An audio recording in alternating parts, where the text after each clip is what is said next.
And now I'm going to bone out the shank, because what's going to happen is that the shank meat is going to be put back inside of the shoulder, because we just want to use this for a roll joint.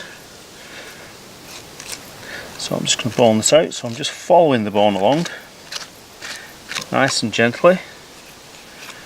Now I always challenge people to try and keep these two muscles together, so let's see if I can do it. If I can't, I'm sure I'll have some of my students complaining. Practice what you preach, sir.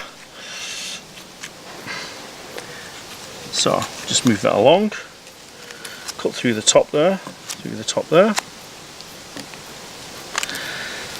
and there we go. So now we've got to find the joint, and the joint is roughly about here. You can see a hole there, so we're just going to cut into that like that, and then if I turn it this way, then remove it. Lovely clean bone, real time. By the way, did I get the muscles together? There you go.